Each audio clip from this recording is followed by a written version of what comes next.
Just waiting to get. Hello, everyone. Happy Wednesday. If you are joining us live on Facebook, my name is Justin Spainhour Roth. I'm with Elm Street Cultural Arts Village. You know that. You've seen my face multiple times, but I have a face here that maybe you do not know. And so I am very excited to get to share some screen time with the lovely Tiare Smith. So welcome, Tiare. Very nice to have you here. Hi, thank you. Very, very happy to be here. Thanks for having me. Of course. So Tiare is a local artist right here in Woodstock, and you say you do like multimedia. I mean, you kind of have like a whole umbrella of things that you do. Do you want to talk a little bit about the different things that you offer as an artist? Okay, well, as an artist, and many of you probably can relate to this. I just have this creative energy, so I like to dabble in different things. So I definitely paint, as you can see behind me. So I paint and I use acrylics and inks most often, and pastels somewhat in my paintings. I not only paint on canvas, I art journal, I teach classes. I dabble in scrapbooking and card making and bookmaking. And recently, I've decided I wanted to even dabble in making my own like body lotions and shower gels and things like that. So just a bundle of creative energy, doing lots of things, but truly in love with painting and art journaling and memory keeping. I love it. Did you always know that you wanted to be an artist? What kind of got you, where you are now? Okay, so as a little girl, I absolutely loved art. I used to color, I used to draw, I used to do all the things as a child and in high school. But some of you might relate to this as well. You're taught, and I wanted to teach, so I want to add that. But you're taught that, like teachers don't make enough money, starving artists, nah, don't do that. So I didn't. I went to school to Loyola University for marketing, actually. Really? I did take a drawing class while I was at Loyola because I knew how to draw. It was my senior year, and I was being a smart aleck by taking drawing and French, which I knew a little French because I took it in high school, but I'm not proficient by any means. But I figured that would be easy A's for me to finish out my senior year. So it was, but the drawing class, if I'm honest, I hated it. I hated it. And I hated it because I had to draw things I was not interested in drawing. When you're young, sometimes you're not thinking about tools and techniques that people are giving to you. So I just hated it for those reasons. And it kind of sucked the life out of me. And I put my pencil down and my art and everything down for like 18 years. Um, and so back in maybe 2014 is when I finally picked it back up. And it was an extremely emotional burst of tears, like a good, nasty cry, that I found my way back to my art. So 2014 is when I got back into art and art journaling. However, I've been creative for years. I was a scrapbooker from probably 1997 or so. So I've been scrapbooking and card making and playing with a few things. And I had started a business in 2003 that was all about scrapbooking.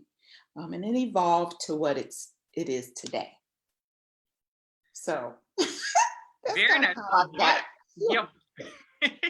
What a great journey. I mean, from going to, marketing, which, is very important for artists to do. And I know we'll talk about that a little bit in depth, specifically with, what sets you apart as an artist and the practices that you do. But I'm sure that having that marketing background, was able to aid your art career now. Absolutely. Absolutely. Whether it be what I'm doing now, or like I said, in 2003, I launched a scrapbooking company. Um, so it has helped me along the way in many ways, whether it's been the discipline of going to school or just being able to talk to and present myself, my art, my business, whatever, to people. So it's definitely proved to be beneficial. Very nice. Are you originally from Georgia or the Woodstock area? No, I'm not. I am from Chicago. Very Yeah. nice. I love Chicago, if you couldn't tell by my little dance. Um, yes, so I am from Chicago. I love Chicago. I don't love Chicago winters. So, yeah, I had to get away. My husband and I made an agreement. There was a blizzard actually in 2001, and that's when that blizzard hit is when we said, okay, you know what? We have been talking about the possibility of leaving, but that was the thing that sealed the deal that made us pack up our bags, and we moved here in 2003. Very nice. And aside from a couple snowpocalypses here and there, not having to deal with a ton of blizzards, which I'm sure is, a huge relief for you originally being from Chicago. It is. However, we traded it in for tornado warnings. I'm more afraid of those than blizzards. Yeah, but it's half a dozen in one, six in the other, right? Exactly. Especially now that like summer is starting to heat up, you're like, oh, so this is the part of living in the South that we're like, ooh, I can maybe not handle the heat so much. Right. But the cold gets in your bones. So I'm not going to complain. I love it. The heat, as long as there's air conditioning in the house, we're good. So I can see that you have some really incredible works of art behind you. Would you mind talking a little bit about, what you would consider your style to be as an artist, and what your process is like for doing works like that? Sure. Okay. So I don't know that I define my style because I think it's a little bit abstract, and sometimes a little weird, real. I kind of mix it up. So, and whimsical. So maybe more like abstract and whimsical. Um, for me, freedom is a theme. It is a thing and a theme for me. So in creating, I want a lot of freedom in my creativity and in my expression. And I love seeing people who do real portraiture and just beautiful portraits of people. But that feels stressful to me, the amount of time it takes, even though I can do faces, but I love the freedom of throwing the paint on the canvas. I love the freedom of not defining features for people and letting my audience define and sort of imagine who, what it is, and what the expression is. Um, so that is part of who I am as an artist. If you've noticed, you can see my dresses on my girls. They are not fully formed, although it is on this one. So I like to go back and forth, but this is probably my favorite. I call it splotch art, because I'm kind of splattering and splotching colors on. And I also love that freedom in creating flowers. So I love girls and I love flowers. And you see that in my little guitar, you see some flowers, but I don't necessarily create flowers that you would see in nature. So again, a bit more abstract, a bit more free, and a bit more of put it on there, see what you're going to get. Um, so my process, I would say, um, as with many artists, a lot of my art comes from an experience or an emotion or an event or something that kind of sparks the emotion in me.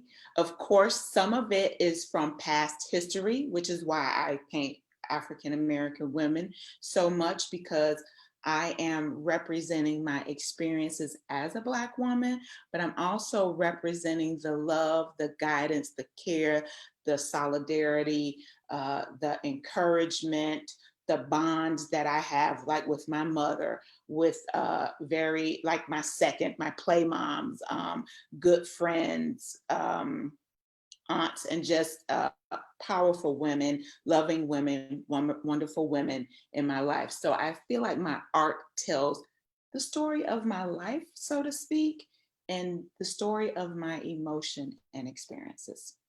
Yeah, no, I definitely get that. And the the pieces that you have behind you are absolutely stunning. And I get that story, and drawing from your experiences. And I think really I love the focus that you have on the afro.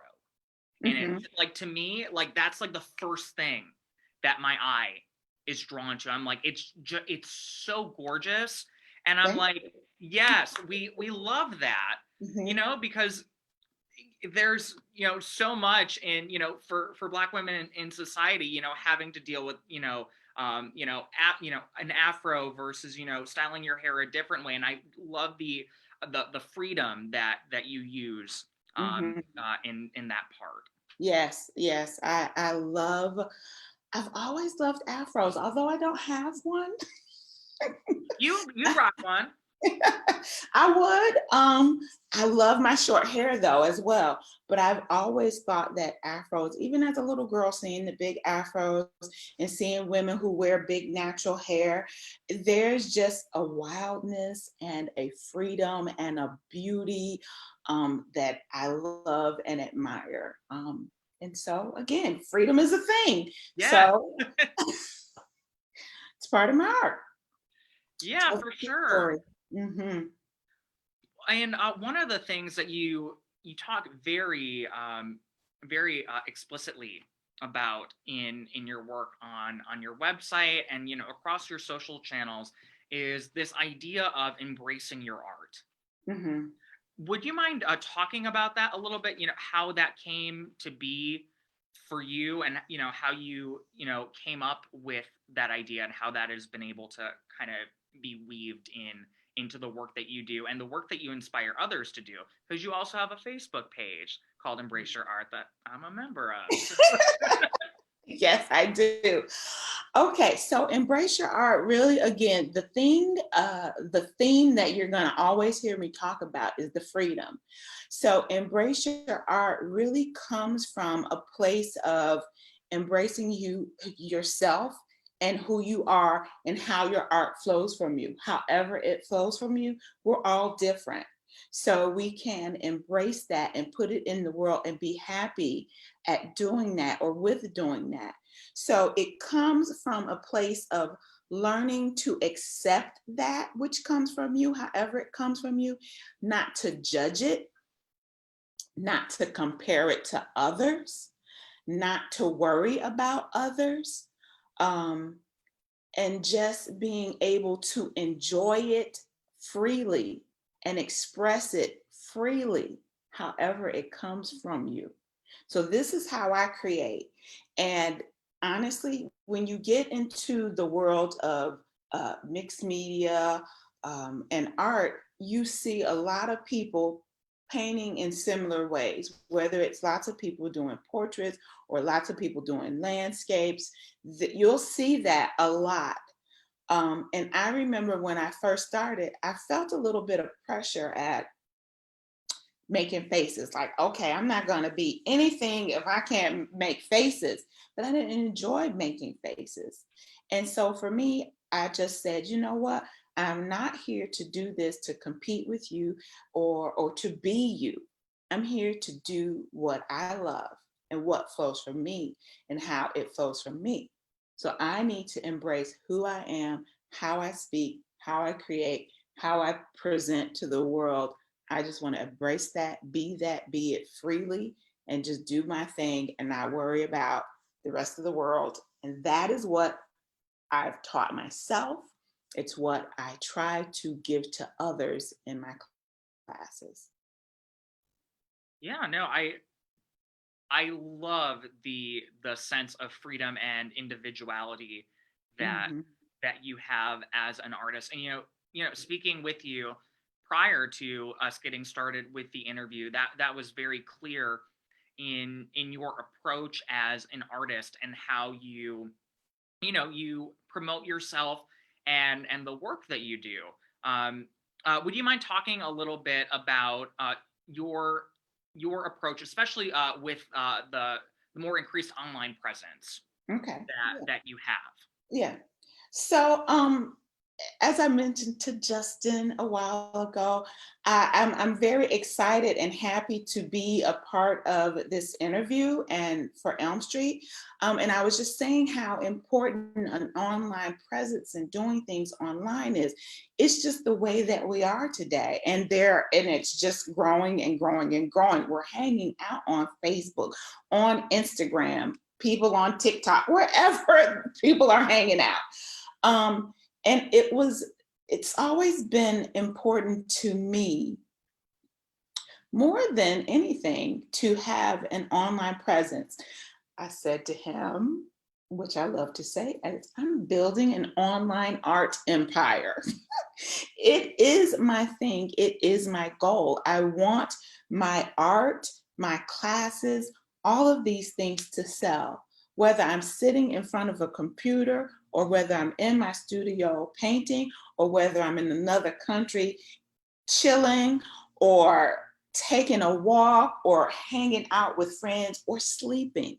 I want my business to continue going and not depend on me necessarily going to an art fair to sell or being in front of people. Those are wonderful ways of doing things and to meet people. But for me personally, I want to make sure that my business thrives and survives online. Yeah, no, that totally makes sense. And like you said, this very weird moment that Mhm. we're in right now where we can't have, those in-person festivals and events. A lot of artists, have to be able to Mhm. be present online and be able to showcase, promote, sell their work online. And I think that helps build local fan base, and support that you have, but also being able to put stuff out there to the world at large, and Mhm. you're able to build a national and an international community. And you said that you have or have had some international students as well with your online classes, which I find very interesting. Yeah, it's awesome. It's awesome. I can look at the number of countries that people have signed up from or have bought things from me from, and the last count I looked at was about 25 countries. So that for me is amazing because I've been able to connect with people. And I have a very international online following on my Facebook page, even my personal page in my Embrace Your Art group. I have people all over the world, and it's just really amazing when you see people who come in and say, "Hi, I'm here from Germany. I'm here from Italy. I'm here from the Netherlands. I'm here from Greece," wherever they're from. So it's nice because it's an awesome way to connect and to also embrace our commonality. So it's a beautiful thing. It's a beautiful thing. For sure. And I think that also really speaks to the power that art has and the how universal it is. It's able to transcend borders. It's able to transcend languages. Like we're able to connect to something visually altogether. And Yes, you don't have to, the only language that you need to be able to speak is art. Like exactly. Exactly. Exactly. Isn't that beautiful? Didn't that just sound beautiful saying that? it The did. only Felt very inspired. I was embracing my art when saying it. There you go. Exactly. Yes. Perfect. Perfect. I love that. The only language we need is art. Yes. I think you just coined a phrase there, Justin. All right. I need to like run to the was it like the trademark people so that way no one else can take it from me, right? Exactly. You talked about classes. Did you always know you wanted to be a teacher and an instructor? What got you to doing that, and what has that process been like? Because it's one thing, to paint, and do art for yourself and to make it, but also then to teach, the Mhm. making as Mhm. well as I would imagine a completely different skill set. Yeah. So it's funny because as a little girl, I always thought teaching. I loved school. I loved worksheets and things like that. So I remember as a little girl, I thought I would teach. I used to have workbooks and I loved to do like work the workbook. And today I'm still sort of that girl. I enjoy that whole process. And I used to, as a kid, I played school, I'd be a teacher all the time. But again, you find out and people say teachers don't make money. So I did not make money, or I did not go into that field. I chose something different. And I was loving art as well. So it's very interesting to me to be at this point because it feels like I did a whole 360 and got back to where I wanted to be so to me, I just embraced what I loved in the first place. Um, and people would always tell me and still always tell me that my teaching style. They like my teaching style, and I teach very well, and they're able to jump right in with me, and they're able to understand, and I give good instruction. So for me, it just feels very natural when it comes to what I do, like what I paint, using different techniques. I don't know. I guess I have sort of a natural desire or ability to share and sort of give that information needed to get the thing done or to try the thing at least.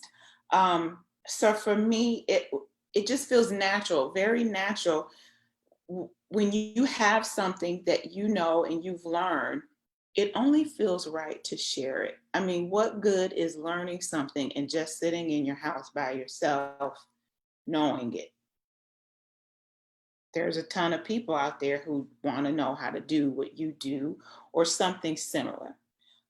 So for me, it just feels very natural to share that and to give that to people and to encourage people and to play. I think of it as playing. I think of my art as playing. And I think of gathering all of my students together as a time that we get to play and experience and try new things together. And we need more laughter and more play in our lives all the time. We sure do. 100%. Like retweet Mhm. that. Like, Mhm. Yes, yes.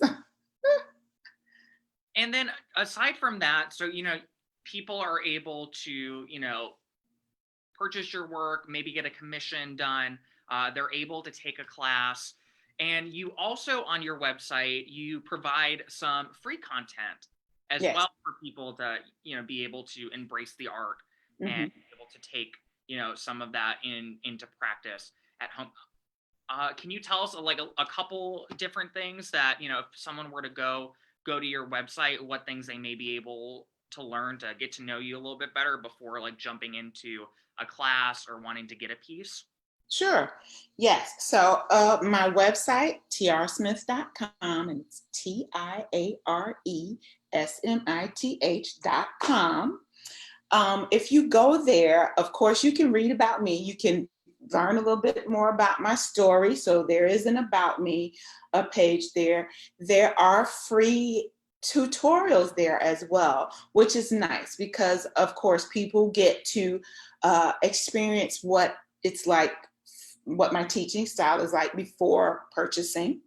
So there are free classes or free tutorials available, and there are links everywhere.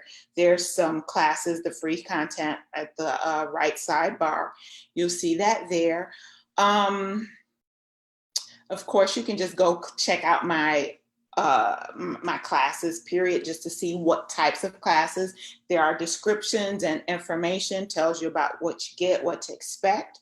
You can find that there as well. And of course, I have a blog. So if you just want to go look through and see what kinds of things I'm doing, you can find that on my blog.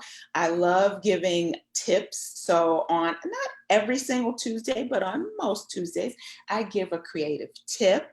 I love giving people prompts. So, like in my Embrace Your Art group, I give people prompts to hopefully inspire their creativity or jumpstart it for the week. I love encouraging people and motivating people and playing and giving people opportunities or the little nudges they need to get in there, get in their room, play, do something, put some paint on the page, make a mark, do something. So all of that is available for you to check out, learn, ask me questions. You can contact me. Whatever you need is right there, easily accessible. I love it. Yes, you've got everything, lined up for people to check out and be able to engage with and be able to create with you, which I think is super cool and also super important. We're getting close to the half hour mark, so I wanted to see, if there was anything else that you wanted to add, to let people know, how else we can support our artists during this time, things like that. Any last minute takeaways? Absolutely. Okay, so one of the things I like to say, because I love to encourage people to support artists, and you can support artists not only by, of course, purchasing their art, and I didn't mention that when I was talking about my site, but that's there as well. And I have house accessories and accents and pillows and bags and stuff, so you can get that.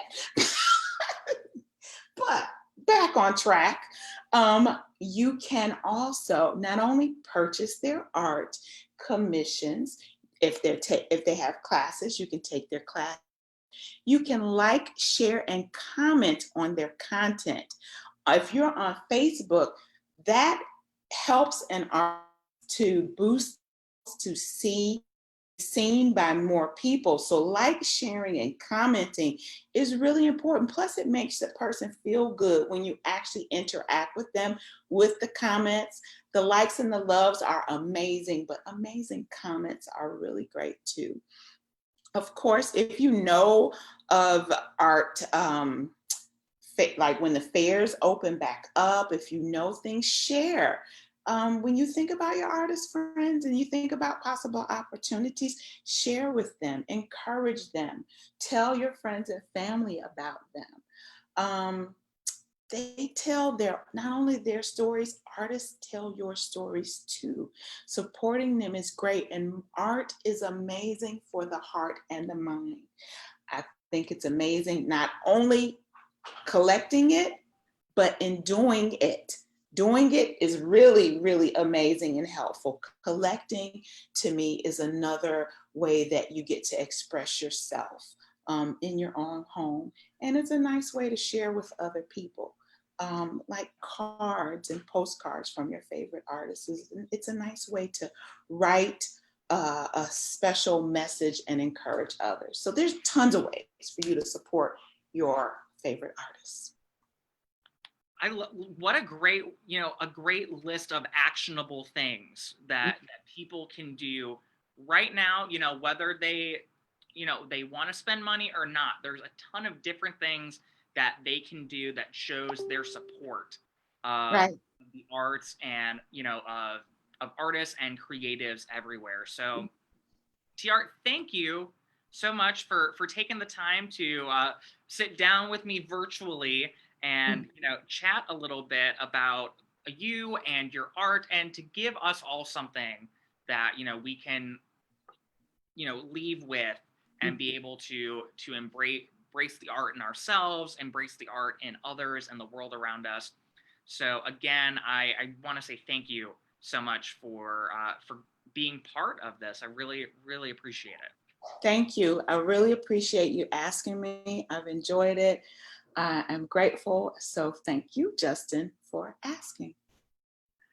All right, everyone. We will talk to you later. We'll see you when we see you. But please, please, please make sure to give Tiare some love on social media and her website if you have not already. I've got a link to her Facebook page, which will take you to her website and everything else that you need to stay in the loop. So until then, everyone, please stay safe, stay healthy, and please support the arts. Bye.